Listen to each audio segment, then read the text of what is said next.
Rebonjour tout le monde, est-ce que vous voyez mon écran et est-ce que vous m'entendez correctement?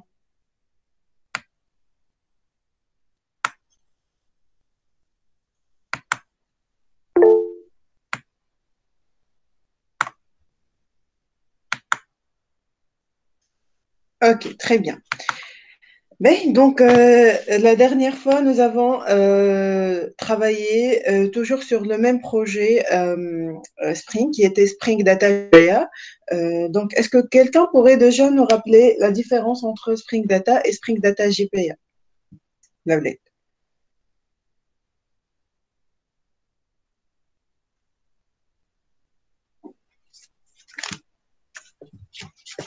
Euh, Tiens.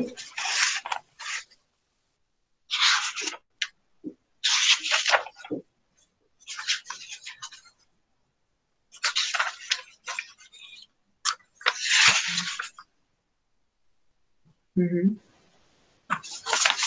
Spring Data GPA est un projet de Spring Data. Oui. Spring Data est un ensemble de projets. Oui, c'est un gros projet Spring, effectivement, si. Spring Data JPA, c'est un sous-projet de Spring Data, oui. Mais c'est quoi la différence entre Spring Data et Spring Data JPA? Pourquoi ne pas utiliser, par exemple, directement Spring Data pour pouvoir accéder aux données en appliquant la spécification JPA? Le fournisseur de persistance, est-ce que c'est par rapport au fournisseur de persistance? C'est qui le fournisseur de persistance qu'on est en train d'utiliser, nous, Laolet?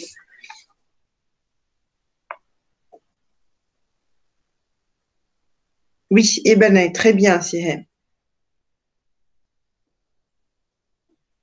Ben, donc, Spring Data et Spring Data JPA. C'est quoi la différence entre les deux?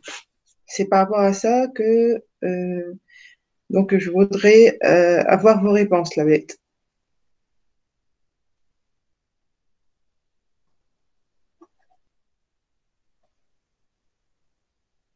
Spring Data utilise JDBC. JDBC, c'est l'API qui va nous permettre d'accéder aux données, déjà, de communiquer avec les SGBD, ça c'est sûr. Ben, à part ça, c'est quoi la différence entre Spring Data et Spring Data JPA?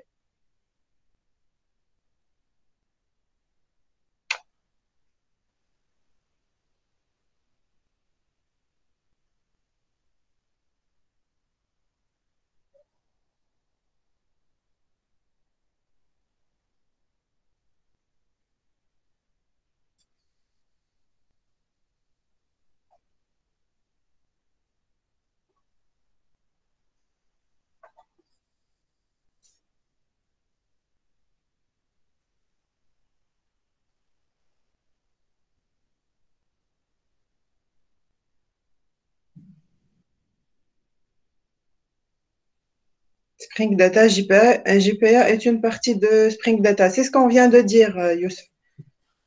Spring Data, c'est le framework qui gère JPA. Est-ce que Spring Data est le framework qui gère JPA?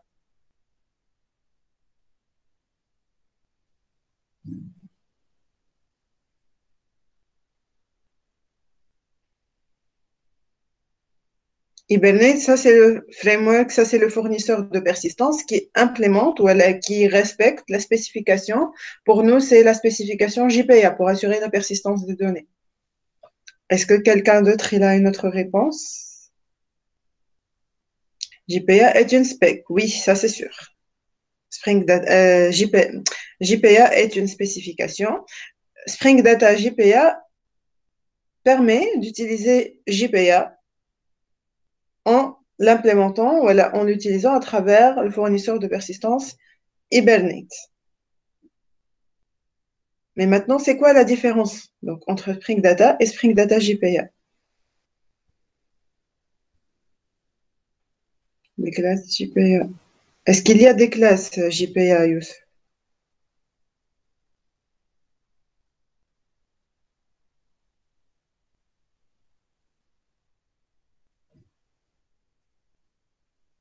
Spring Data facilite l'accès aux données. Entité JPA. Mais on n'a pas encore parlé de la structure et des éléments, comment coder.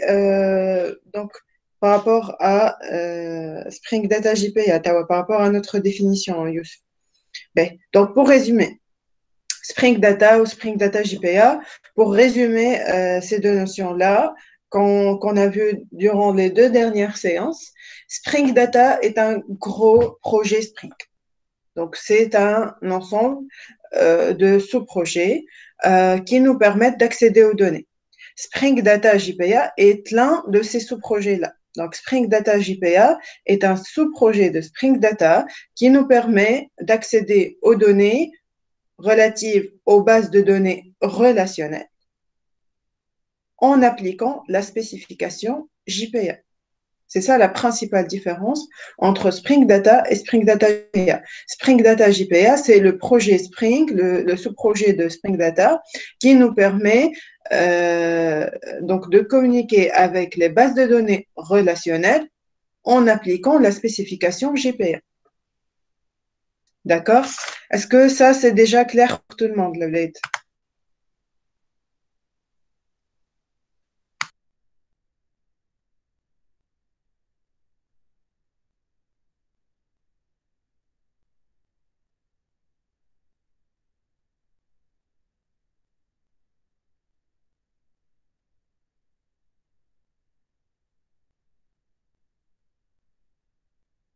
Très bien.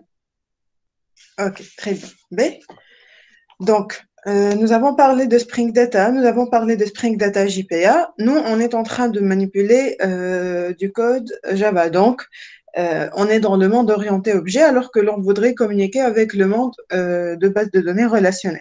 Donc, pour ce faire, quel est le moyen donc, qui nous permet de travailler sur le monde orienté objet pour pouvoir assurer tout ce qui est persistance de données, là, côté code, qu'est-ce qu'on est en train de manipuler? Est-ce qu'on est en train de manipuler les tables au niveau de la base de données, par exemple?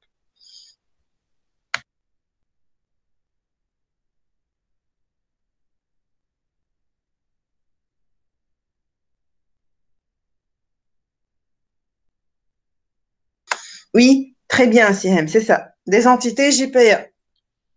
Lihuma, par définition, ce sont quoi?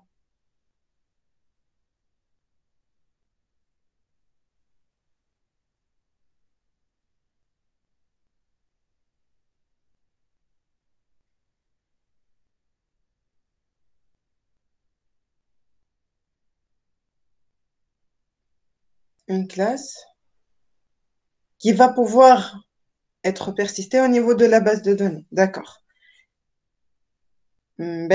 Donc, qui implémente ses réalisables, etc., ce sont les propriétés que doit avoir absolument cette classe Java pour qu'elle puisse être vue comme une entité JPA et pour qu'elle puisse être persistée au niveau de la base de données.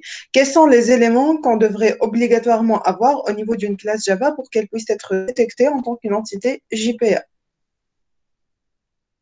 Elle doit implémenter l'interface sérialisable, oui. Elle doit avoir la notation @id sur combien de propriétés, sur combien d'attributs?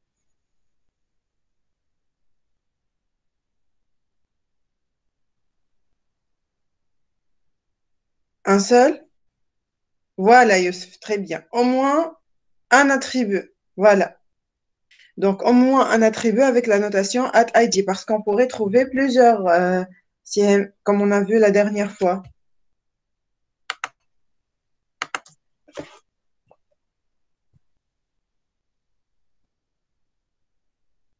Voilà. Voici un exemple où on a eu plusieurs ID. Voilà. Mais, quoi d'autre? Une classe Java qui implémente l'interface sérialisable, qui a au-dessus la notation @entity, qui a au moins un attribut avec la notation @id. Quoi d'autre? Pour qu'elle puisse être détectée en tant qu'entité JPA. Doit avoir les getters et les setters, c'est que obligatoirement, donc, on a déjà défini ces attributs comme quel est leur niveau de visibilité. Voilà, private ou bien protected. Voilà. Donc, pour résumer, une classe Java classique pour qu'elle puisse être détectée en tant qu'entité JPA, c'est-à-dire en tant un élément qui va pouvoir être persisté au niveau de la base de données doit être déclaré avec la notation addEntity, au moins une propriété avec la notation addID. Elle doit obligatoirement implémenter l'interface sérialisable. Ces attributs vont devoir être déclarés en tant que private ou bien protected, et donc il va falloir définir ces accesseurs, donc les accesseurs et les mutateurs de la totalité de ces attributs. D'accord? Ça, c'est clair pour tout le monde? Je voudrais que ce soit donc déjà dans l'esprit de chacun d'entre vous, d'accord? Parce qu'on va continuer à travailler sur ces entités tout au long de ce module-là, ok? D'accord, très bien.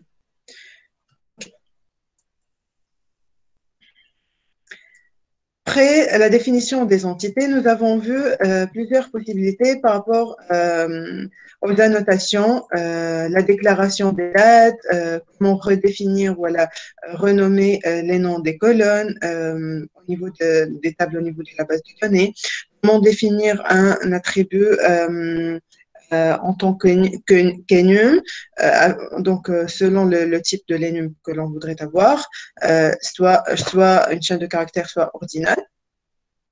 Nous avons vu la notion de clé composite et nous avons vu la notion d'héritage. Voilà, ça par rapport aux entités. Après, nous avons défini la dernière fois la notion d'association entre entités, n'est-ce pas? Sihem, oui. Bonjour madame. Bonjour. بالنسبة للتيب d'héritage نحن par défaut مع single table. Mhm. كي نحبوا نبدلوا par exemple شنو هي نجموا نحطوا à part. Nous, les trois types que l'on pourrait avoir. Déjà, au niveau de l'héritage, je vous montre. Donc ici, au niveau de la classe mère, au niveau de l'entité mère, vous ajoutez la notation at inheritance, vous ouvrez les parenthèses, strategy égale inheritance type point, et vous aurez les trois types déjà par rapport à l'héritage. Les trois types que l'on a cités ici, que l'on a expliqué type par type. Stratégie par stratégie, d'accord? Vous avez le choix par rapport à la stratégie que vous voulez. On a donné l'exemple d'un single table, mais bien sûr, vous allez pouvoir implémenter la stratégie d'héritage que vous désirez. Juste aider, c'est la stratégie que l'on vous recommande. Ceci dit, on pourrait avoir dans un exercice donné une stratégie imposée. Donc déjà, vous savez comment définir la stratégie. Si vous ne définissez pas la stratégie et vous utilisez l'héritage, Par comme défaut single table. voilà, ça sera par défaut single table. Sinon, vous allez pouvoir préciser la stratégie à travers cette ligne-là. Add inheritance, stratégie égale inheritance type point, et vous précisez la stratégie que vous voulez, comme ici le single table. D'accord? Merci. Ok, de rien. Est-ce qu'il y a d'autres questions, Laulette? Ok. Donc, après, la dernière fois, nous avons fait la découverte de la notion d'association entre entités, c'est-à-dire pour pouvoir assurer tout ce qui est relation au niveau des tables par rapport à la base de données, nous avons parlé des associations. Donc, combien de types d'associations on a selon ce qu'on a défini la dernière fois, Laulette?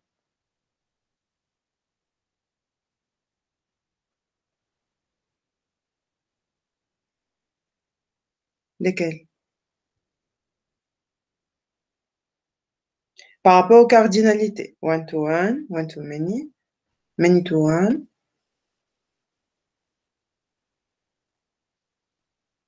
many to many, et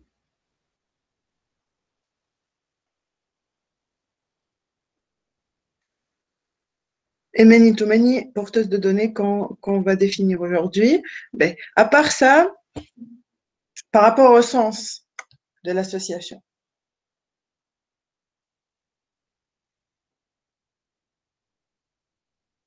Voilà, unidirectionnel ou bien bidirectionnel. Très bien. Ben, Pour pouvoir les définir, nous avons vu que,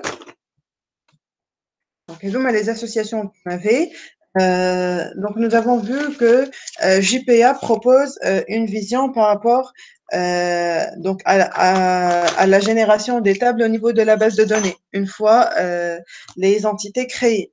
Donc, par exemple, pour one-to-one unidirectionnel, combien de tables on aura au niveau de la base de données?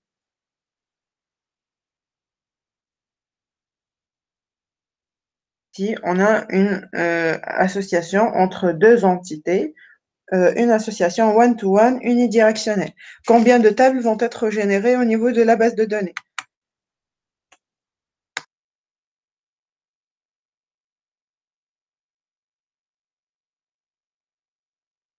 Est-ce que je parle ici de mère et fils? H.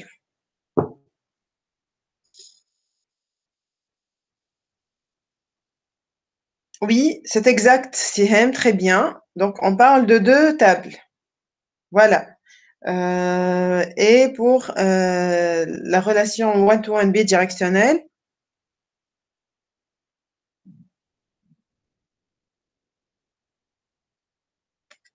aussi. Voilà. Donc, one-to-one, donc on aura deux tables, que ce soit en mode unidirectionnel ou bidirectionnel. Maintenant, pour one-to-many,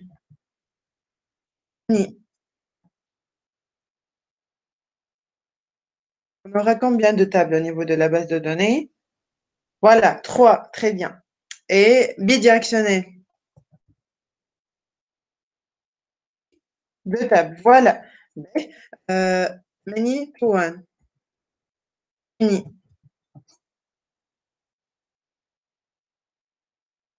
On aura combien de tables au niveau de la base de données?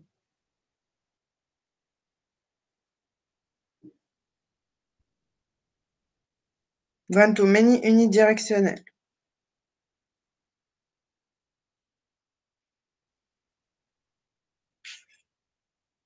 Ah, et les autres, les autres, les autres.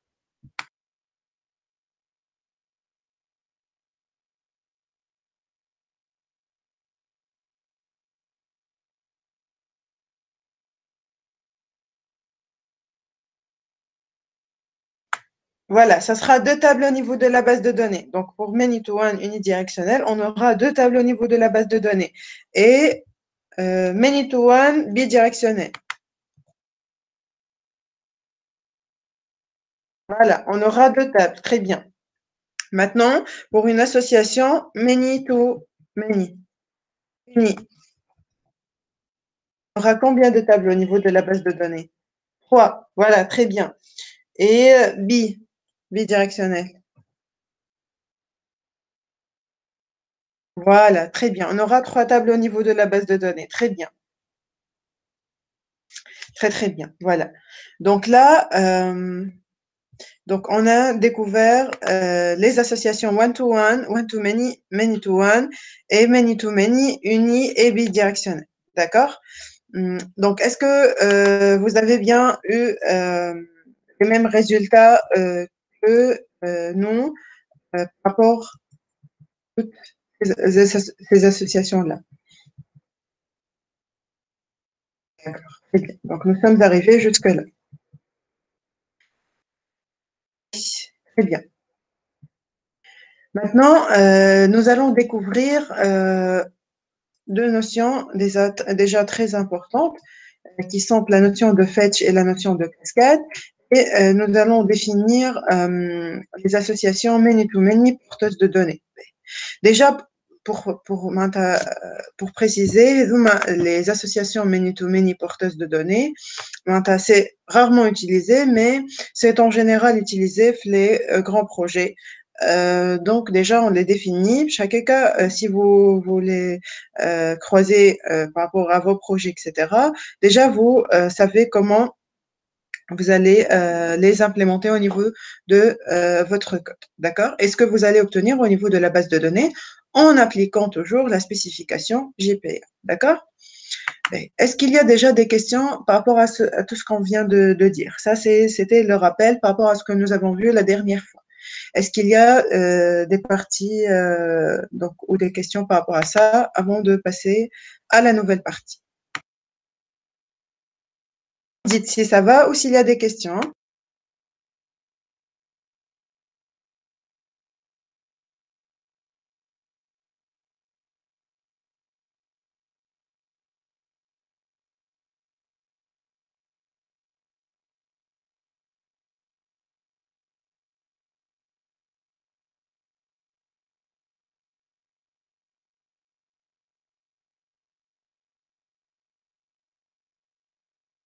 Ok, très bien. D'accord. Donc là, pour expliquer la notion d'association many-to-many porteuse de données, nous allons commencer par un petit exemple. Dans ce petit exemple, on a donc deux éléments. Un projet qui va être défini sous forme de tâches. Donc, un gros projet, va être composé par plusieurs tâches. Je vous donne un exemple. Par exemple, un projet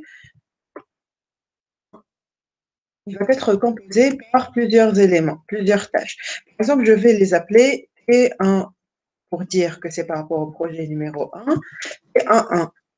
Après, deuxième tâche, T1 par rapport au même projet, T1,2, T1.3, etc. D'accord? J'ai un exemple par rapport à un premier projet. Ce projet-là va être élaboré. Donc, plusieurs chercheurs vont travailler dessus. Donc, ces chercheurs-là, chaque chercheur, il va être appelé à travailler sur une ou plusieurs tâches. D'accord? Donc là, l'association, c'est entre projet et chercheur, de telle sorte que l'on parle d'une association many-to-many. C'est-à-dire que un chercheur, il va pouvoir intervenir dans plusieurs projets.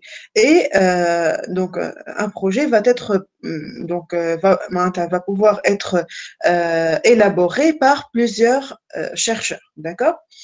Donc, voilà pourquoi on parle d'une association many-to-many déjà. D'accord? Après, pour pouvoir définir l'association entre ces éléments-là, on parle de tâches. C'est-à-dire qu'une tâche va être relative à un projet donné et va être travaillée par un chercheur bien précis par rapport à ce projet-là. D'accord? Donc, ça, c'est par définition la notion d'association entre projet et chercheur qui va être porteuse de données, puisque une tâche, pour garantir donc son unicité, on va devoir préciser son projet et le chercheur qui va travailler dessus. D'accord? Voilà pourquoi, pour simplifier cette implémentation, par rapport au diagramme de classe, hein, donc pour simplifier donc sa définition, on va parler d'un schéma équivalent. Le schéma équivalent au niveau duquel on va définir un projet par la notion de tâche, par la notion d'un ensemble de tâches, comme je viens d'écrire ici au niveau du chat. Projet numéro 1, par exemple, il va être défini par tâche numéro 1.1, tâche numéro 1.2 par rapport au projet numéro 1 et la tâche numéro 2, par exemple, etc. D'accord? Après, on va pouvoir associer un chercheur pour les différentes tâches relatives à un ou plusieurs projets. D'accord? Donc, voilà pourquoi on pourrait avoir, par exemple, le chercheur C1, C par rapport au chercheur, il va pouvoir, par exemple, travailler sur deux tâches. Une tâche à partir du projet numéro 1, par exemple, T1,2, et une tâche, par exemple, relative à un projet 2, par exemple, et 2.2, par exemple. Donc, il va pouvoir être associé à plusieurs tâches de plusieurs projets. Par exemple, le projet 2 peut être composé par T2.1 et T2.2. Donc, le chercheur numéro 1 va dans ce cas travailler à la fois sur le projet numéro 1 et sur le projet numéro 2. À travers quelle tâche? À travers la tâche numéro T1.2 pour le projet numéro 1 et la tâche numéro T2.2 pour le projet numéro 2. D'accord? Est-ce que ça va? Est-ce que vous me suivez déjà jusque-là? Est-ce que c'est clair? Dans ce cas, attendez, Youssef. On est en train de définir le schéma équivalent déjà. Nous, on parle de l'association many-to-many porteuse de données. On est en train de définir comment on va l'implémenter côté code. Donc, pour nous, le diagramme de classe, donc équivalent, ça va être celui-là. Donc, on va définir 3 éléments, projet, chercheur et tâche. Et un projet va être composé par plusieurs tâches et un chercheur va pouvoir être associé à plusieurs tâches. C'est ce que décrit déjà le premier schéma. Donc, le deuxième, c'est l'équivalent du premier schéma. C'est juste pour simplifier côté code son implémentation. D'accord? Ça va? Très bien. Ben, maintenant, passons côté code. Comment on va pouvoir définir ça? Nous, on va définir nos entités et les associations entre les entités. Nous, on va nous focaliser bien sûr sur le deuxième schéma qui est déjà le schéma équivalent du premier. D'accord? Donc là, pour définir ça, on va définir l'entité tâche qui va avoir la notion de clé composite qu'on a vue la dernière fois.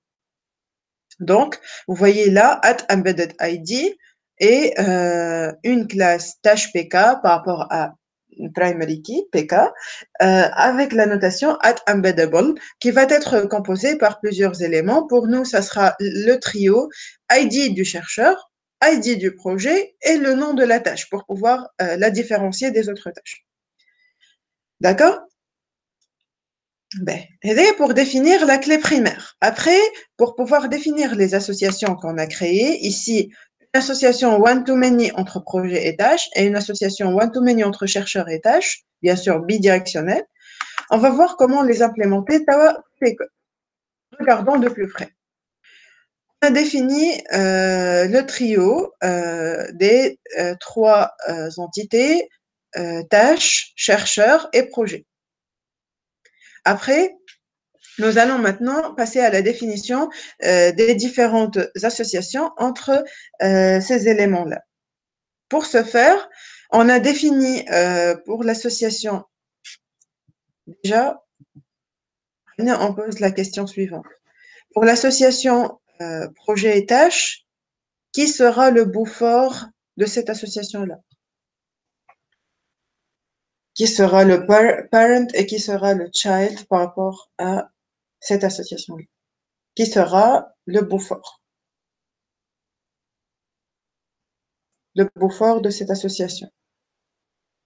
Projet, tâche. One, too many, projet, tâche. Je veux voir plusieurs réponses, hein? Les réponses de tout le monde. Allez-y. Hein? Projet ou tâche. Qui est le bout fort dans cette association one, too many, bidirectionnelle?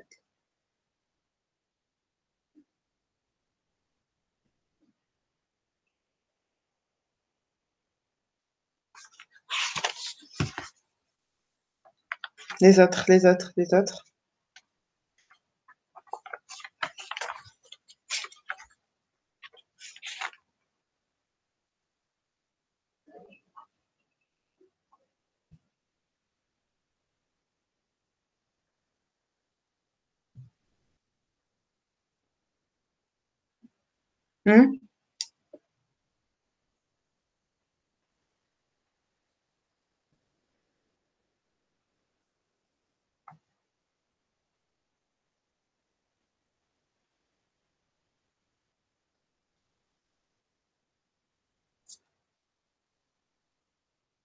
Est-ce qu'on a bâti notre raisonnement par rapport à ça, Youssef? Ben, un projet, il contient plusieurs tâches, ça c'est sûr.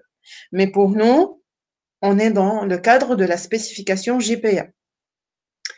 La spécification JPA, pour les différentes associations bidirectionnelles, elle nous permet de définir le bout fort et le bout faible à travers la notion de cardinalité.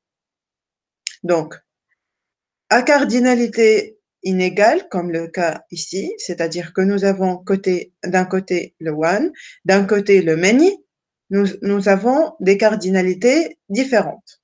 Comment on va pouvoir définir le bout fort et le bout faible dans ce cas?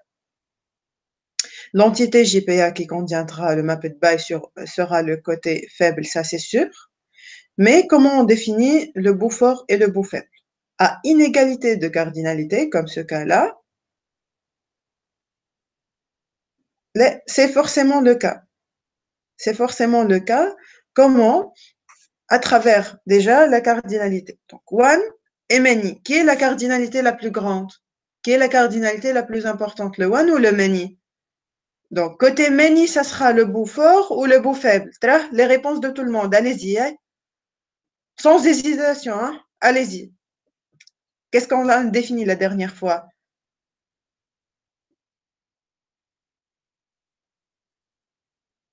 Voilà, très bien. Très bien. On ne parle pas de mère ici, Youssef. Regardez, il n'y a pas de notion d'héritage. Attendez, je vous explique. Il n'y a pas la notion d'héritage. Là, on parle de parent ou de child, la notion de bout fort et de bout faible par rapport à la notion de persistance de données. En GPA, le bout fort, c'est le parent et le bout faible, c'est officiellement appelé le child. Mais là, on ne parle pas d'héritage, on parle d'association, de type d'association et de bout fort et de bout faible par rapport à toute association bidirectionnelle. Allez-y, hein, Youssef. Est-ce que c'est clair? Ou est-ce Oui, qu'il y a, c'est ça. est-ce qu'il y a d'autres questions? Est-ce que ça va? Et la madame de Fulton, en fait. Hmm? J'ai pas encore compris. Ben, qu'est-ce que vous n'avez pas compris, Youssef? Normalement, le projet devrait être par an. Par exemple, si dans le code, je vais écrire ma by dans la classe tâche, donc normalement, dans l'entité tâche, donc l'entité projet sera le bout fort, non? Est-ce que vous avez assisté à la séance de l'autre fois, Youssef? Oui, j'ai assisté, j'ai effectué le TP et tout fonctionne. Ça, c'est le contenu de la dernière séance. Ben, pour rappeler, on l'a défini en détail. On a comment définir le bout fort et le bout faible dans une association. À égalité de cardinalité, vous avez le choix. Vous avez le choix, vous définissez le bout fort et le bout faible comme bon vous semble. Alors que à inégalité de cardinalité, vous n'avez pas le choix. Le bout fort, c'est celui qui contient la cardinalité la plus importante. Dans ce cas, c'est H.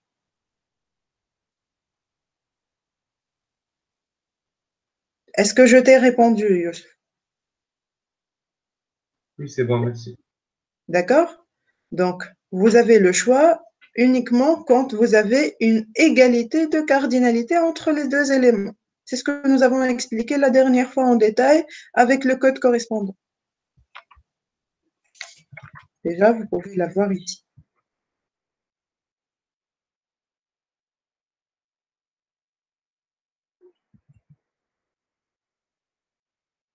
Many-to-one bidirectionnel, c'est d'ailleurs one-to-many bidirectionnel.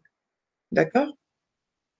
C'est ce que nous avons précisé. Le mapped by va être défini par la notation, au niveau de la notation at one-to-many.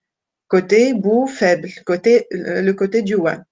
C'est-à-dire qu'ici, côté TP. C'est ce que nous avons expliqué la dernière fois. D'accord? Est-ce que ça va ou est-ce qu'il y a encore une ambiguïté? N'hésite pas à poser ta question s'il y a encore une ambiguïté quelconque.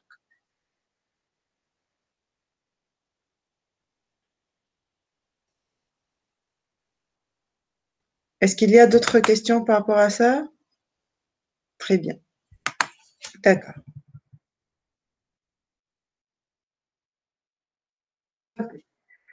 Donc là, on va maintenant définir les entités et les associations entre ces entités-là. Donc voici les trois entités, le trio chercheur, projet et tâche. Commençons par cette association-là, projet et tâche. Donc, qui sera le bout fort dans ce cas? Projet et tâche.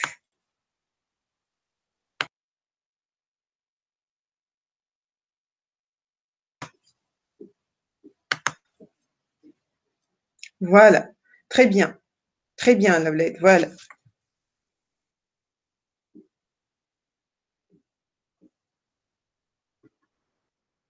Voilà, très bien. Donc là, on parle de l'entité tâche qui va être le bout fort dans cette association-là et projet qui va être le bout faible au niveau de cette association. Donc, le mapped by, ça sera côté projet ou côté tâche?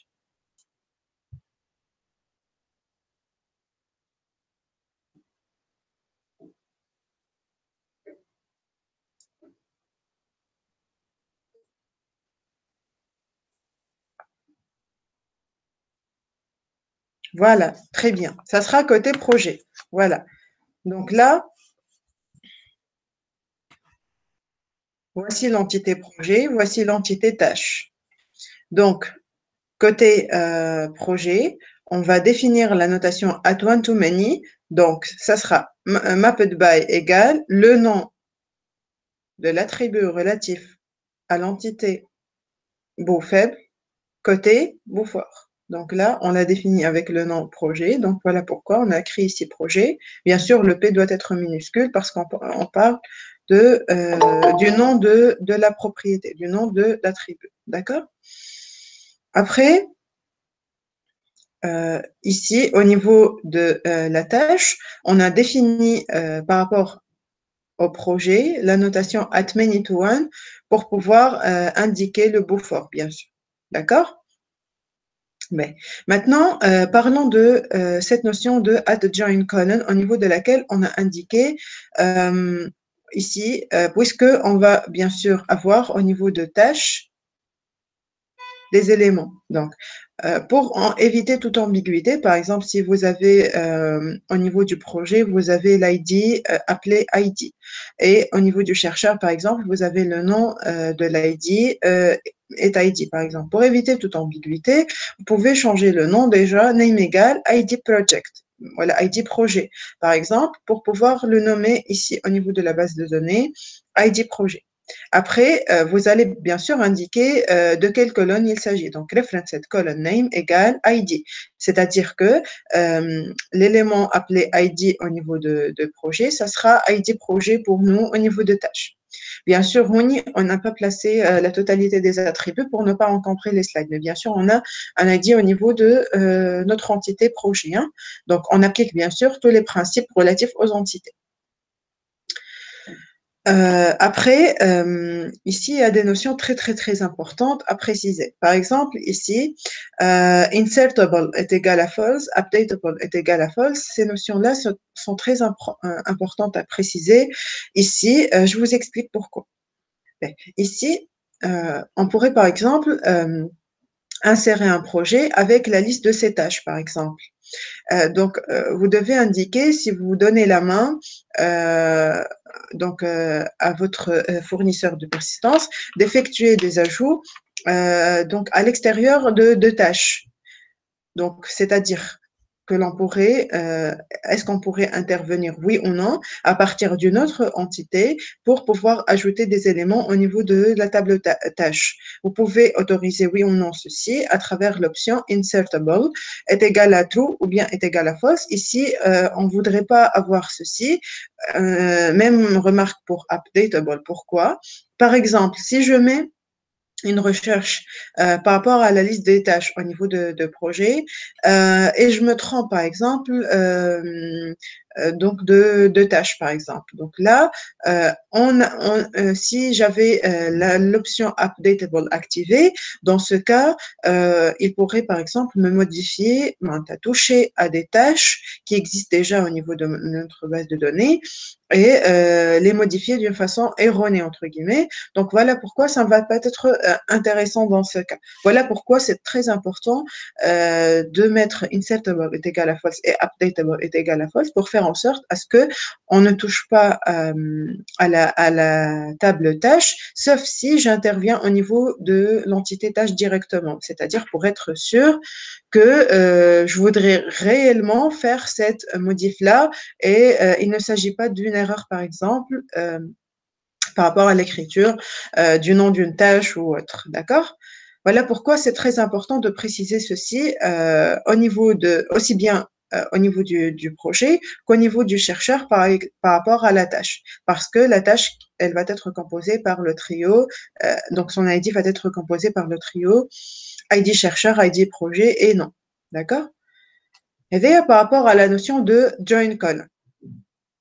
Après, donc là, par rapport à tâche, projet, on a défini les associations. Après, par rapport à chercheur, tâche, maintenant, on va définir qui va être le bout fort, qui va être le bout faible, à votre avis, au niveau de chercheur-tâche, cette association one-to-many bidirectionnelle, qui va être le bout faible dans ce cas. Chercheur ou tâche? Voilà, très bien. Donc, le chercheur, c'est le bout faible. Donc, dans ce cas, où va être placé le mot-clé mapped by?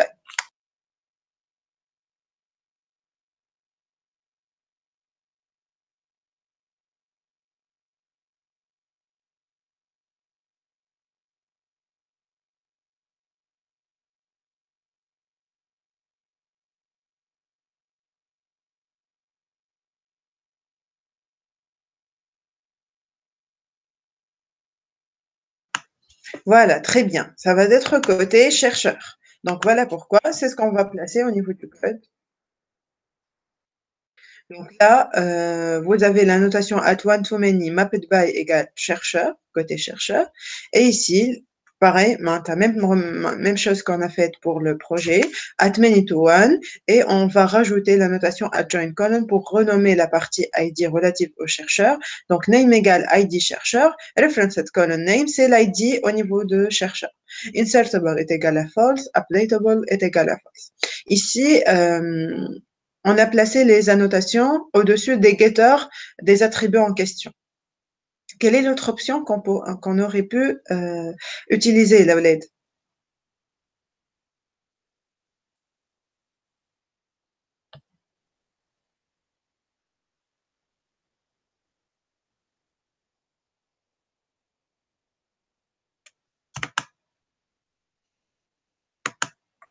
On a placé les annotations donc au-dessus des getters. Est-ce qu'il y avait d'autres options? Lesquelles?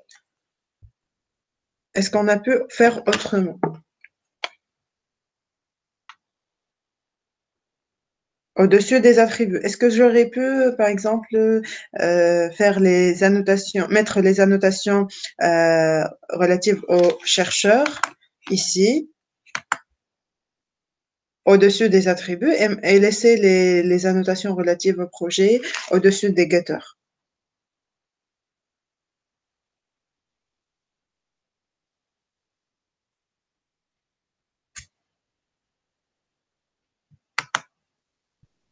Soit l'une, soit l'autre. Voilà. Très bien. Très bien. Très bien, voilà. Très bien. Achille, très bien, Sihem. C'est exactement ça. Donc, dans ce cas, donc, vous avez le choix, oui, mais il faut obligatoirement respecter son choix tout au long du développement de votre projet. D'accord? Est-ce que ça va jusque-là?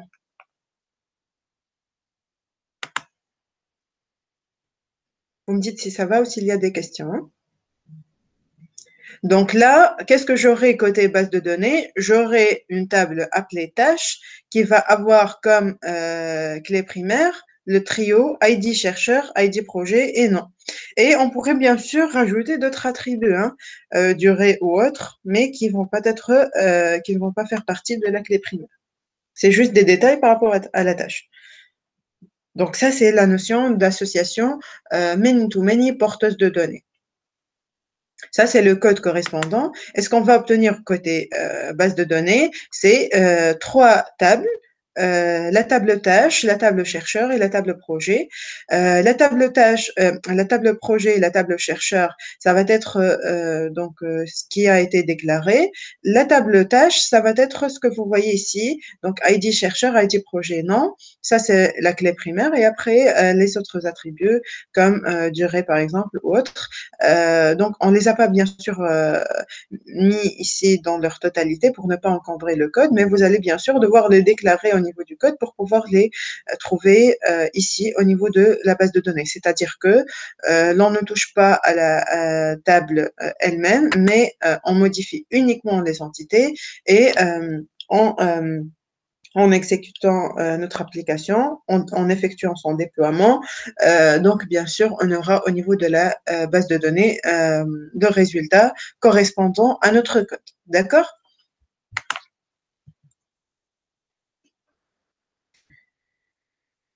Ça va?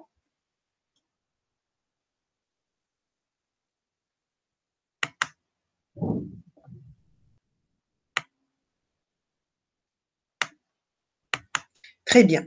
Donc là, jusque-là, en travaillant sur le projet Spring Data JPA Laolet, nous avons su comment créer l'unité pour nous qui m'a, comme donc côté base de données, on a l'unité, c'est la table.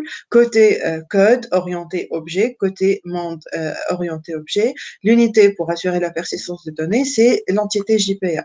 L'entité JPA, on a vu comment créer une entité JPA et donc comment générer une table au niveau de la base de données correspondante. Après, on a vu les différents types d'associations. One-to-one, many-to-many, many-to-one, one-to-many, uni et bidirectionnel. Et cette dernière-là, many-to-many porteuse de données. Maintenant, notre objectif, c'est de pouvoir maintenant non seulement générer côté base de données les tables, les clés étrangères, les migrations des clés étrangères, etc. On voudrait également maintenant assurer tout ce qui est persistance de données, c'est-à-dire que l'on voudrait commencer déjà par les fonctionnalités de CRUD. On voudrait voir pour une entité donnée, par exemple user, on voudrait comment on va pouvoir ajouter un utilisateur, un user, comment pouvoir modifier un user, comment pouvoir supprimer un user, comment pouvoir chercher un ensemble de users, par exemple. Donc là, on va commencer étape par étape à élargir notre projet pour pouvoir travailler dessus et travailler par la suite sur les fonctionnalités avancées. D'accord? Donc, voilà pourquoi, donc, comme vous voyez ici, on va commencer par voir comment déjà assurer la notion de CRUD. Donc, on a vu comment générer nos tables au niveau de la base de données. On voudrait maintenant voir comment pouvoir assurer leur persistance, comment insérer des lignes au niveau de mon code. D'accord? Donc, pour ce faire, Spring Data est déjà un projet Spring qui contient un ensemble de sous-projets. Pour nous, nous avons visé Spring Data JPA. Déjà, c'est quoi la différence entre Spring Data JPA et Spring Data, Laouled?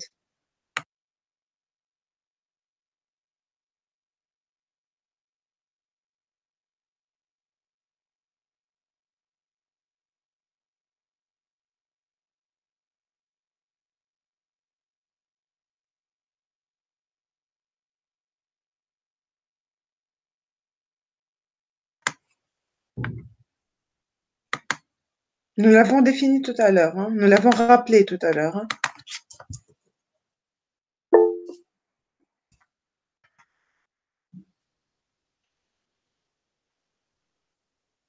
Donc, Spring Data JPA, c'est dans quel objectif que nous avons utilisé Spring Data JPA, le sous-projet Spring Data JPA?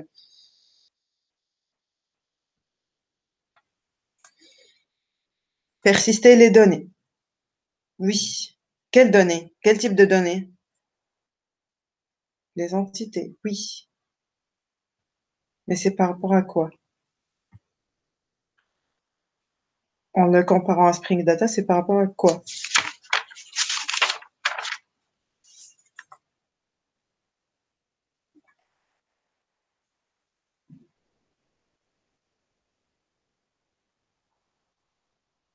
C'est un sous-projet qui nous permet de communiquer avec une base de données relationnelle. Oui.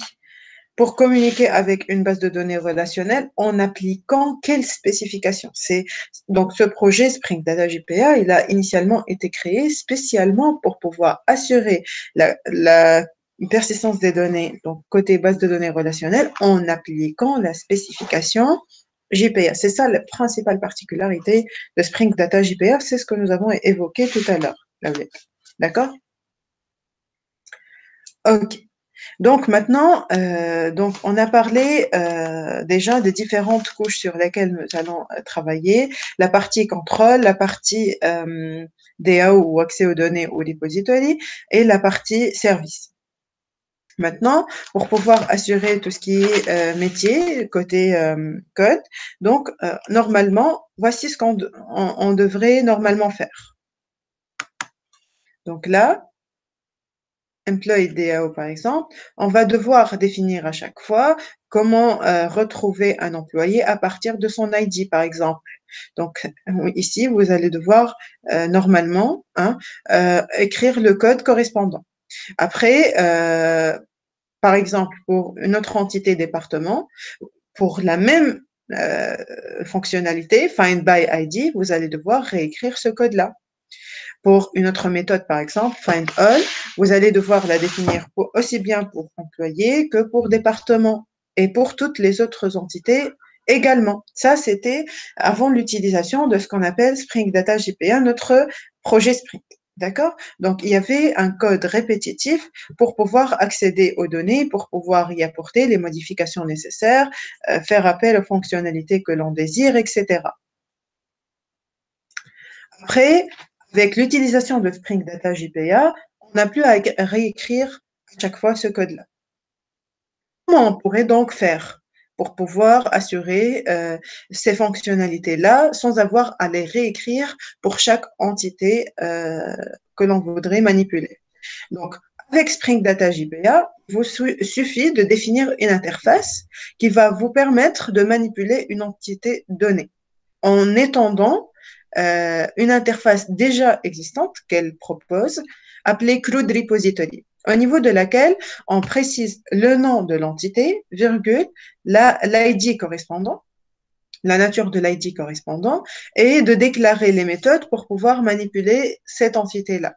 Donc, Spring Data JPA, il va me créer une classe, en réalité, qui va implémenter cette interface pour nous. Donc, à partir de ce moment-là, vous n'allez plus avoir à réécrire à chaque fois le contenu du code à partir du moment où vous avez fait appel à CRUD Repository. Voici un exemple. Par exemple, pour pouvoir assurer tout ce qui est manip par rapport à l'entité user, on aura à définir une interface appelée user repository qui va hérité de CRUD Repository, au niveau de laquelle on va indiquer deux éléments, deux paramètres. Pour nous, c'est le nom de l'entité, virgule, le type de l'ID en question, de l'ID correspondant. D'accord?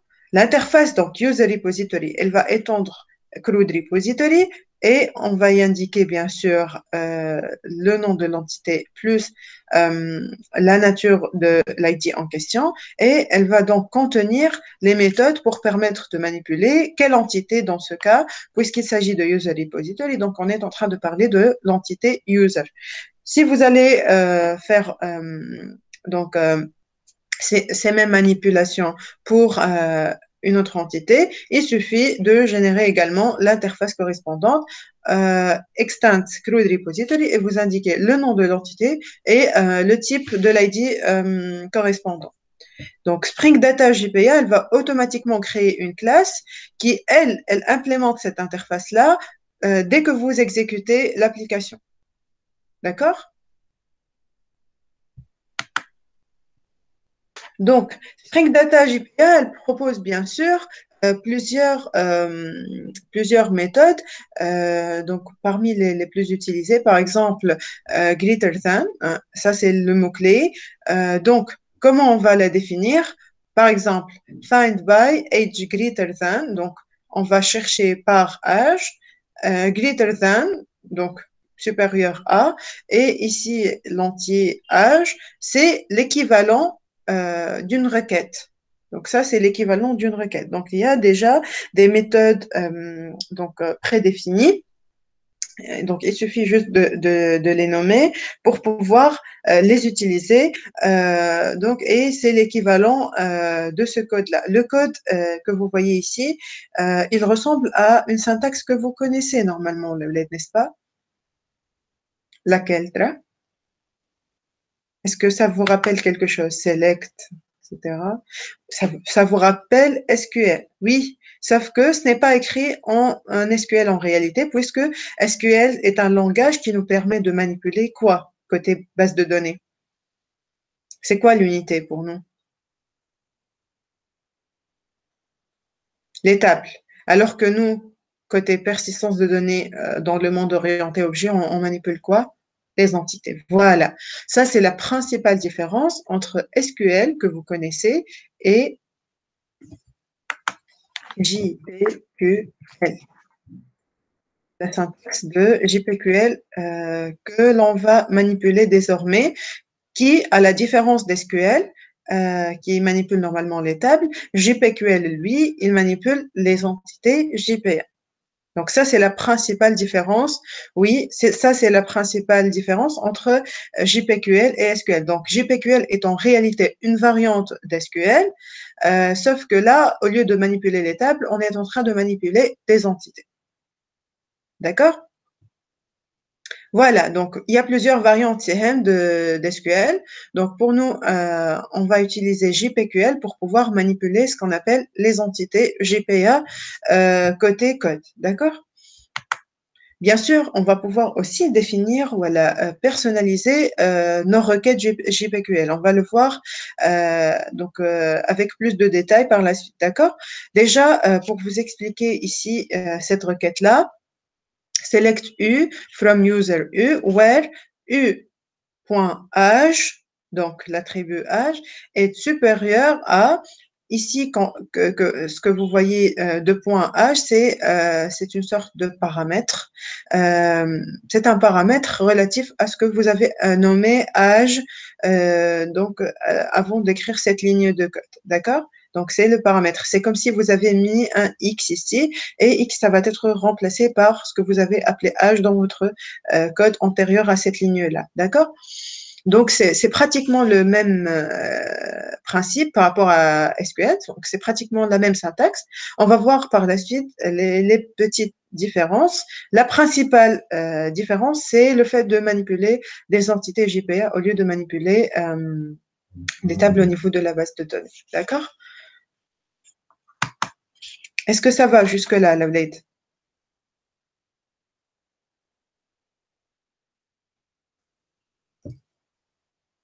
Ok, très bien. Donc, pour regarder de plus près comment on va pouvoir implémenter ces éléments-là. Déjà, il y a plusieurs méthodes, comme greater than, etc. Donc, on va voir un exemple. Par exemple, ici, donc on a implémenté l'interface user repository. Bien sûr, il vous faut la notation at repository puisqu'on est en train d'utiliser la notion d'annotation. Extend CRUD repository, vous précisez juste le nom de l'entité, le type de l'ID. Après, côté service, qu'est-ce qu'on va avoir côté code maintenant? Donc là, c'est User Service Ample, c'est notre service. Vous voyez là, la notation at service. Bien sûr, on a effectué les ID nécessaires, c'est-à-dire les injections de dépendance nécessaires à travers la notation at AutoWhat, comme vous voyez ici. Après, on a voulu faire appel à la méthode, créer autrement dit une méthode retrieve all users, au niveau de laquelle on va faire appel à ce qui est nécessaire côté user repository, puisque user repository est désormais il est en CRUD repository, donc on va pouvoir faire appel à des méthodes prédéfinies. Bien sûr, vous allez pouvoir également créer vos propres méthodes, comme cette méthode-là, Retrieve All Users, qui, elle, donc à l'intérieur de son code, elle va faire appel à des méthodes prédéfinies. Voyons de plus près. Donc, users, là, c'est une liste d'utilisateurs qu'on a créée. On voudrait faire appel à user repository, là, qu'on a injecté au niveau du service, user repository, point, et vous voyez là un ensemble de méthodes qui s'ouvrent devant nous et que l'on pourrait manipuler sans avoir à réécrire leur code. Donc ça, c'est des méthodes prédéfinies. Vous voyez que là, en utilisant Spring Data JPA, ça nous facilite la vie, entre guillemets, en tant que développeur, à partir du moment où on n'a plus à réécrire le code, chose que l'on faisait avant l'utilisation de Spring Data JPA. Là, vous voyez, il y avait un code à répéter à chaque fois, alors que là, en utilisant CRUD Repository, ça simplifie énormément à travers des méthodes prédéfinies. Et c'est très simple à utiliser. Il suffit de créer votre user repository avec la mention extend include repository, vous indiquez les détails par rapport à votre entité user. Et là, au niveau du service, vous faites appel à user repository que vous avez injecté là et aux différentes méthodes dont vous avez besoin. Par exemple, ici, il s'agit de find all pour pouvoir récupérer l'ensemble des utilisateurs.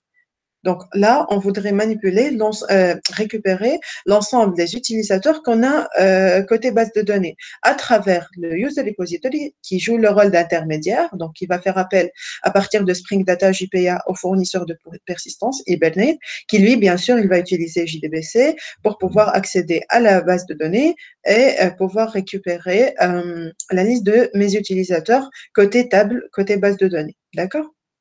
Une fois récupérés, donc là, au niveau du code, on va les insérer au niveau de la liste users. Après, on voudrait par exemple afficher ces utilisateurs-là, puisque notre méthode, c'est retrieve all users.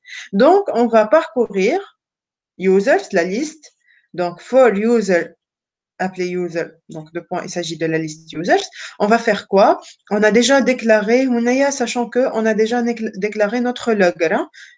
Voilà, voici notre logger. Donc, l.info, et on ouvre les parenthèses, par exemple, on voudrait afficher user +++, par exemple, et le user en question. D'accord? Et oui, qui veut intervenir? Moi, en fait, je vais vous poser une question. Est-ce que les fonctions, elles peuvent être personnalisables? Les options, je te montre. Ah, c'est personnalisable selon les options. Comme par exemple, je veux faire un find all, mais selon par exemple le nom et non l'ID. Un find by plutôt. D'accord.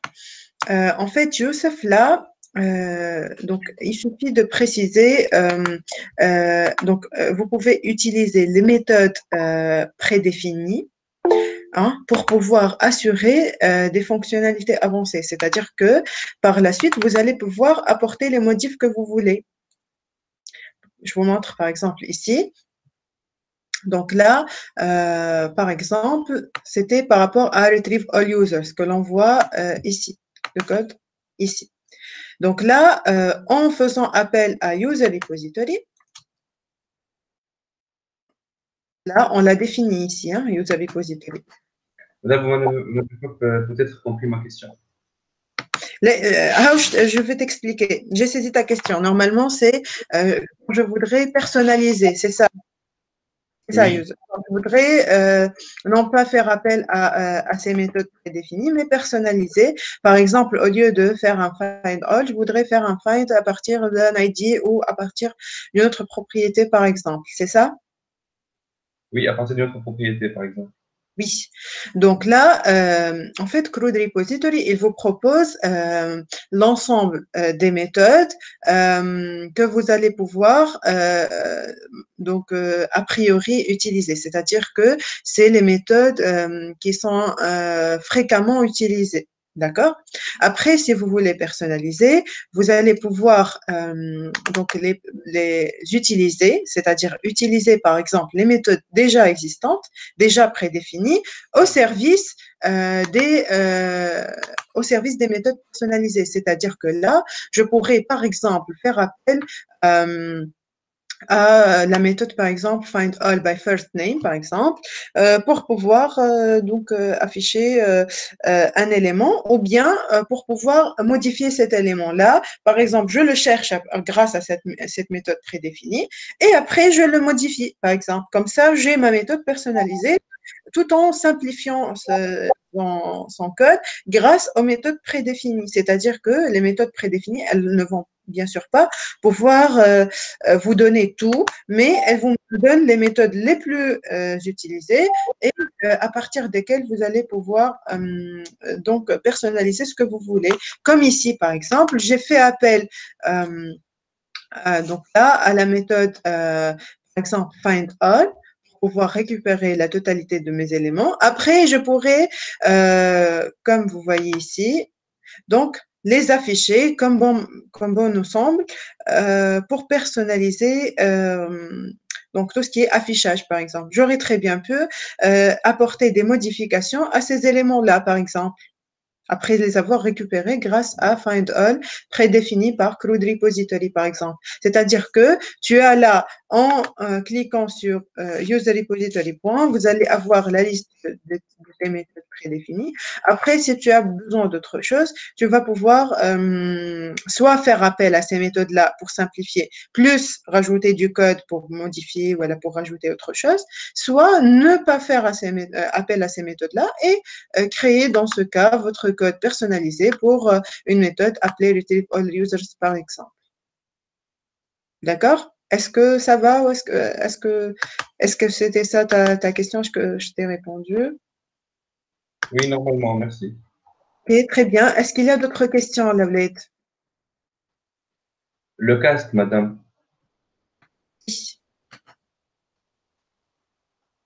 Pourquoi on a effectué un casque là-bas? Là, tu peux insérer, comme supprimer la notation override, c'est pour pouvoir. Ah, tu parles du cast ici? Oui. Ben, je pensais que tu posais la question par rapport à la notation at override, que vous pouvez parfaitement supprimer. Hein.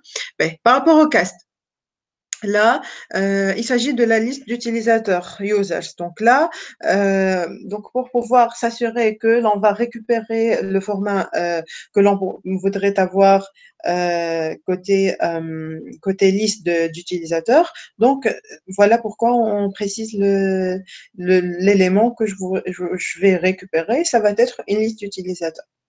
D'accord?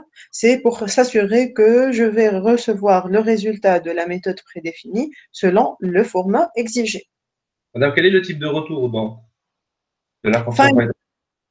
Ben, Il y a- c'est une entité user normalement. Ben, là, on a créé un user repository, l'interface qui est en CRUD repository. Donc, dans ce cas, normalement, c'est un ensemble d'utilisateurs. Donc, il va me les placer où? Bien sûr, dans une liste d'utilisateurs. Voilà pourquoi userRepository.findAll, à partir du moment où mon unité, c'est le user, donc normalement, je vais bien sûr avoir une liste d'utilisateurs.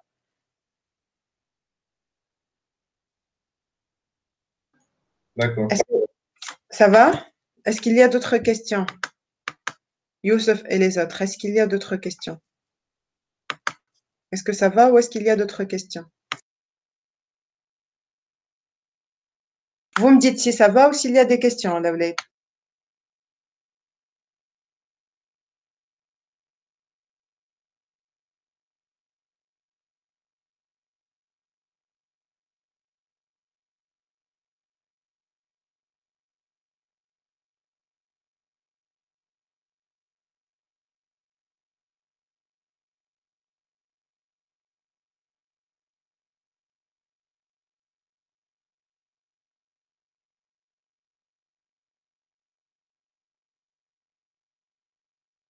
Ok, très bien.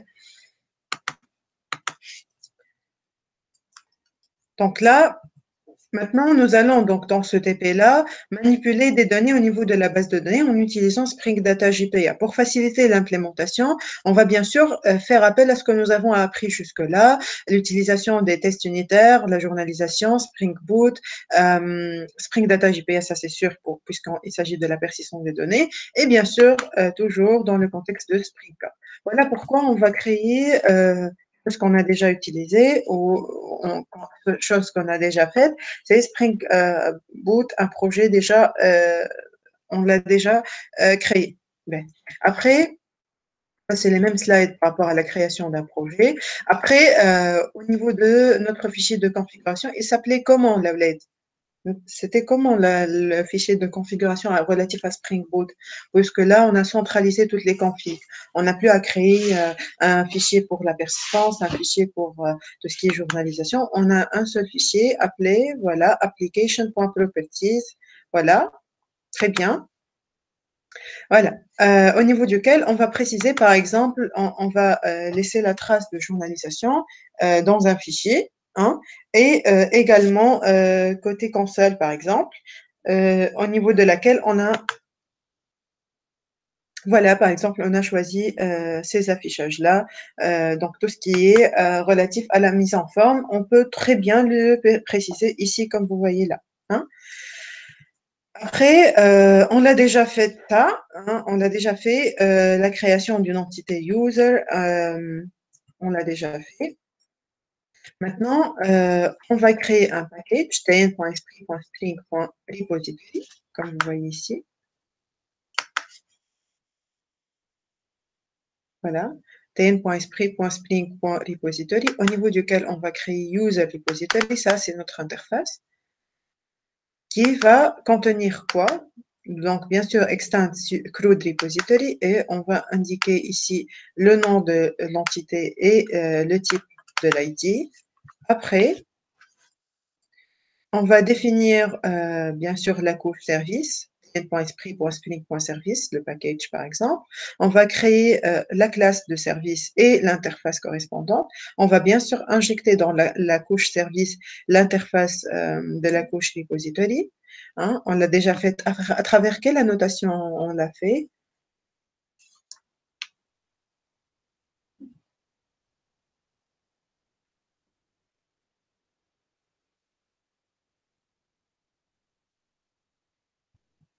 Comment on a fait l'injection? À travers quelle annotation? L'injection, oui.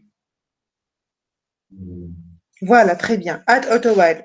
Add AutoWild seulement parce qu'on a un seul élément de ce type-là. Parce que Add AutoWild, elle fait la recherche par type. Après, si j'ai un ensemble d'éléments ayant le même type, il va falloir donner d'autres annotations hein, qu'on va voir pour pouvoir assurer cette injection-là. D'accord? Après, donc là, on voudrait faire ce qui suit. Donc, les méthodes à implémenter, ces méthodes-là, ils vont appeler les méthodes déjà préexistantes dans la couche repository. Donc, vous allez, donc je vais vous laisser le soin de créer ces méthodes-là, au niveau desquelles on va faire appel, comme l'exemple de Retrieve All Users que je vous ai montré. Donc, je vous ai montré la première méthode, c'est là, Retrieve All Users. Et elle a fait appel à ce qui existe déjà au niveau de User Repository comme méthode prédéfinie, find all, et vous allez pouvoir utiliser pour les autres méthodes à définir, voilà, à implémenter, des méthodes préexistantes. À partir de cette liste-là, vous allez choisir les méthodes selon la méthode que vous avez à implémenter. Donc là, add user, delete user, update user, retrieve all users qu'on a déjà implémenté justement ici, et retrieve user à travers son ID, par exemple. D'accord? Donc, ça, c'est la liste des méthodes qu'il va falloir implémenter pour ce TP-là. Donc, résumé, donc, pour cette séance-là, ce qu'on doit faire, c'est les parties donc, de ce TP d'aujourd'hui. C'est premièrement l'association many-to-many porteuse de données. Il va falloir donc implémter.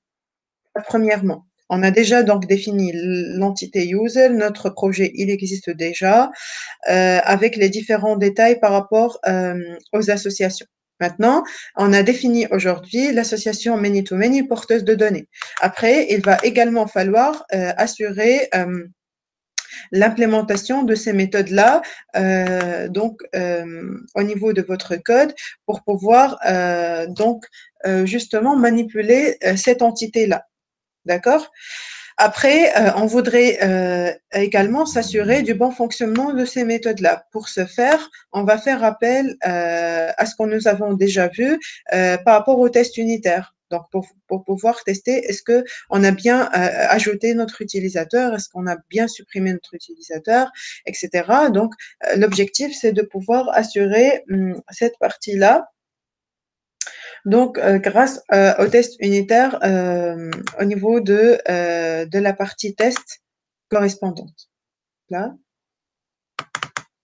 Donc, ici, on va pouvoir manipuler l'ensemble de ces éléments-là, l'ajout, la suppression, l'update, etc., à partir de notre classe de test. D'accord? Ça, c'est l'objectif de notre TP. Est-ce que c'est clair pour tout le monde? Est-ce que ça va? Ou est-ce qu'il y a des questions déjà?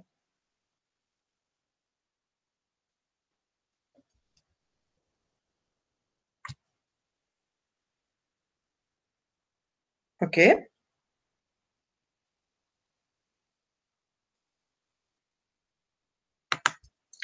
OK, très bien. Donc là, s'il n'y a pas d'autres questions, il y a une précision que je voudrais vous indiquer. On va le voir, voilà, à propos de fetch et cascade. Voilà, c'est ce que j'allais définir justement. La notion de cascade et la notion de fetch sont deux notions très très importantes à utiliser donc dans votre code. Pourquoi? Je vais commencer par la notion de cascade. Est-ce que vous avez déjà entendu parler de ce mot-là? Cascade d'eau, par exemple. C'est-à-dire,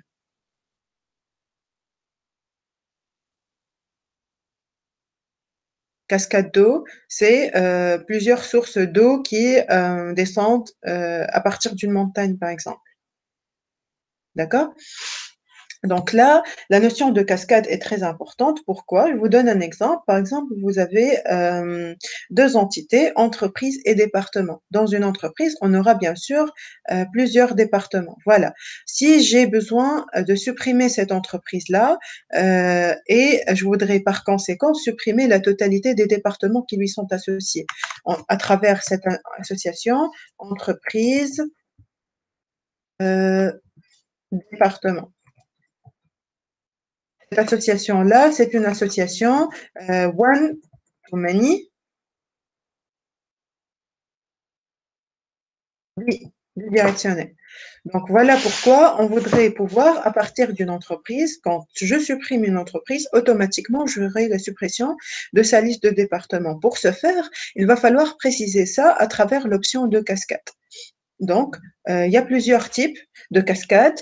Par exemple, cascade type.remove pour pouvoir assurer cette suppression-là. La suppression ou la précision du mot cascade, c'est à préciser où il va falloir le préciser du côté que vous voulez manipuler. C'est-à-dire que là, par exemple, pour dire que à partir d'une entreprise, je voudrais supprimer également ces départements, donc il va falloir préciser l'option de cascade côté entreprise. Donc là, cascade égale, et vous précisez le type. Si vous avez un ensemble de types de cascades à préciser, dans ce cas, on ouvre les accolades et on précise l'ensemble des cascades type que l'on voudrait préciser.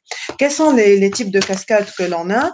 Il y a bien sûr plusieurs types de cascades. Il y a cascade type.persist, il y a cascade type.remove, il y a plusieurs également par rapport à merge, par rapport à refresh, par rapport à remove, par rapport à détache.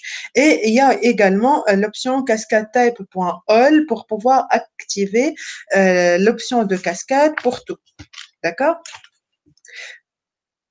Non, en fait, c'est une option que l'on active. On l'active à partir de cascade égale. Dès que vous mettez cascade égale, il va falloir préciser le type de cascade que vous voulez, que vous désirez.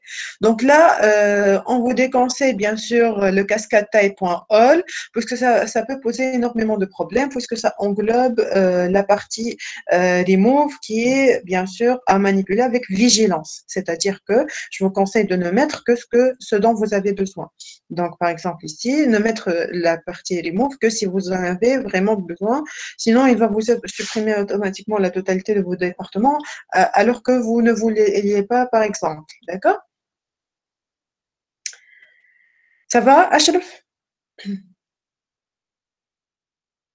Ok, très bien. Il y a aussi la possibilité, par exemple, d'ajouter une entreprise avec sa liste de départements. Par exemple, dans ce cas, j'ai besoin de cascade-type.persist, par exemple, pour pouvoir assurer également la persistance des départements correspondants.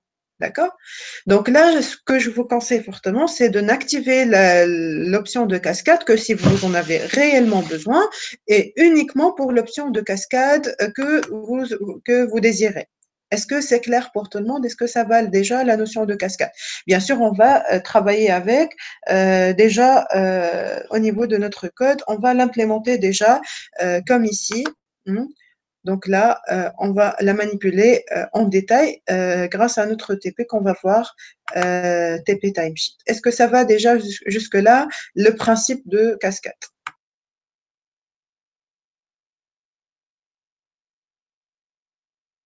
Et son implémentation, comment on va pouvoir l'implémenter côté code? Est-ce que c'est clair pour tout le monde, Lavled? Vous me dites si ça va ou s'il y a des questions. Hein?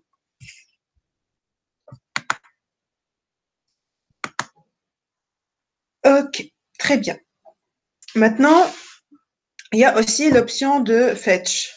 L'option de fetch, c'est par rapport à la recherche. Quand je voudrais, par exemple, j'ai toujours dans le même raisonnement des deux entités, entreprise et département, ou one-to-many bidirectionnel, je voudrais pouvoir récupérer à partir de l'entreprise, pouvoir afficher la liste de ces départements, par exemple. Donc là, il s'agit d'une liste de départements. Donc normalement, lors de l'exécution, donc mon programme, il ne va pas pouvoir, le logiciel ne va pas pouvoir charger à chaque fois la liste des départements relatifs à l'entreprise, sauf si on lui précise que l'on voudrait pouvoir les récupérer à chaque fois. C'est-à-dire que si l'association, elle contient une liste, comme ici, par exemple, une liste de départements relatifs à l'entreprise, il ne m'apporte la liste que si je lui précise, je force, autrement dit, le type de recherche, fetch, c'est par rapport à chercher, recherche, fetch égale fetch type point, je force le type de recherche parce que quand il y a une liste, c'est-à-dire que côté many, quand j'ai d'un côté many, one to many ici, donc, et, donc du côté du one, j'ai une liste correspondante à département. Donc, dans ce cas, par défaut, le type de recherche, c'est lazy. Donc, lazy, c'est en français,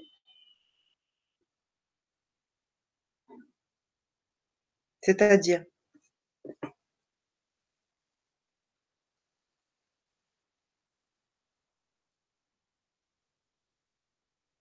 en français, lazy, en français, c'est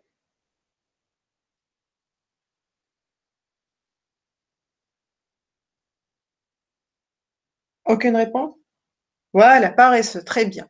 Voilà, Sihem, très bien. Donc, ça vient de la paresse, pour dire que par paresse, entre guillemets, il ne va pas m'apporter. En fait, c'est pas par paresse, mais c'est plutôt par optimisation de l'utilisation des ressources, etc.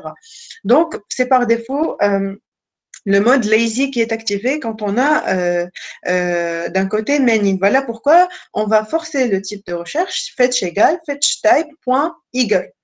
Eager, donc ça c'est la deuxième option. Donc nous avons en réalité deux options, fetchType.lazy et fetchType.eager.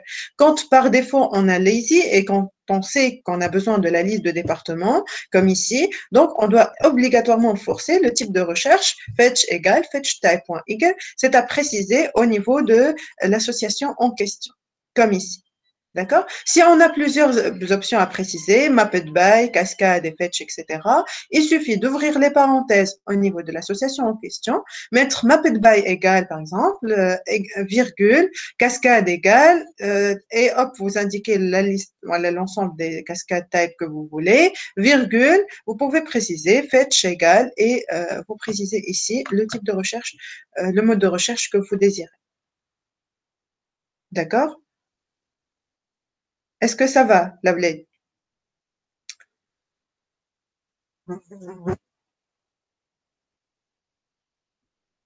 Une petite remarque, quand j'ai par exemple un seul élément, par exemple dans le cas d'une association one-to-one, dans ce cas, si j'avais une association one-to-one, c'est-à-dire une entreprise qui aura obligatoirement, voilà, sûrement un seul département, dans ce cas, il n'y a pas besoin de préciser de forcer le type de fetch, puisque il n'y a qu'un seul élément à récupérer.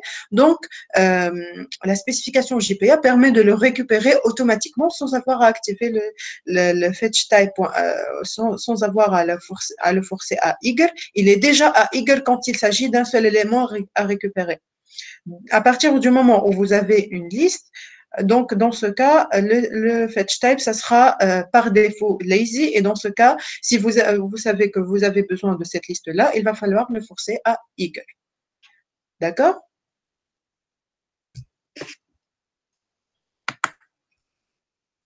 Ça va? Donc, vous pouvez répéter juste la dernière partie, s'il vous plaît.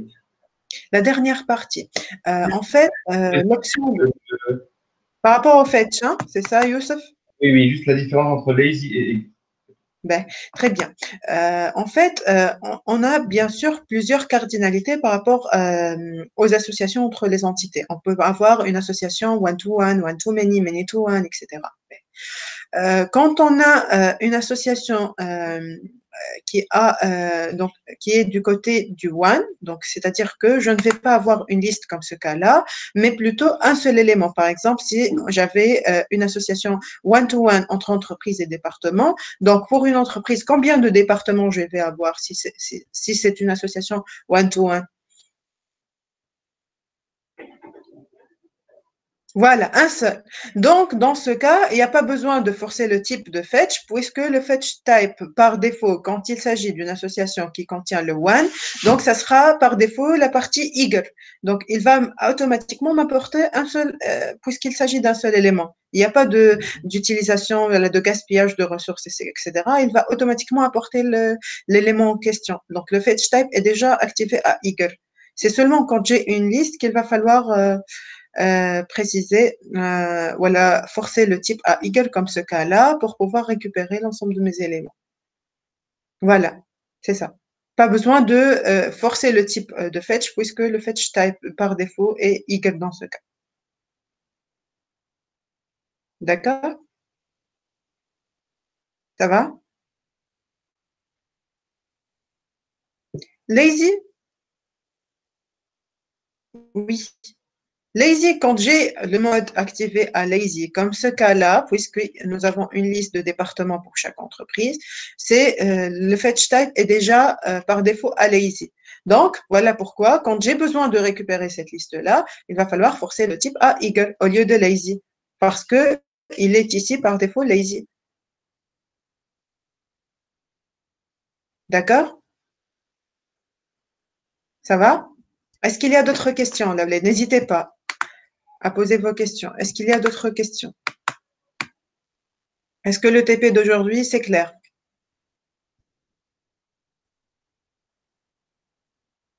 Vous me dites si ça va ou s'il y a des questions.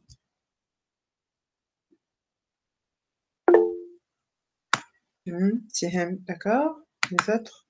Tablette? Très bien. Donc, si ça va, donc je vous libère, je vous laisse le temps de travailler sur le TP. Comme d'habitude, je suis disponible, je fais partie synchrone à partir de maintenant pour 1h30. N'hésitez pas à poster vos questions, même en dehors de cet horaire-là. N'hésitez pas à poster vos questions sur le Classroom et je vous y réponds directement. D'accord? Donc, travaillez sur cette partie-là. C'est très important parce qu'on va avancer maintenant, passer à un projet qui va être donc un projet assez diversifié puisque nous avons déjà vu plusieurs parties par rapport à Spring, donc on commence à bien avancer par rapport à ça. N'hésitez pas à poster vos questions au niveau du Classroom. Voilà, je vous libère et je vous laisse le temps de travailler sur le TP. Voilà, bon travail et bonne journée. مدام Oui. مدام بالله باش اسالك ما عندكش مدام ايدي على 100% اف ا دي شو اللي كان قبل جمعتين اللي خليناهم اون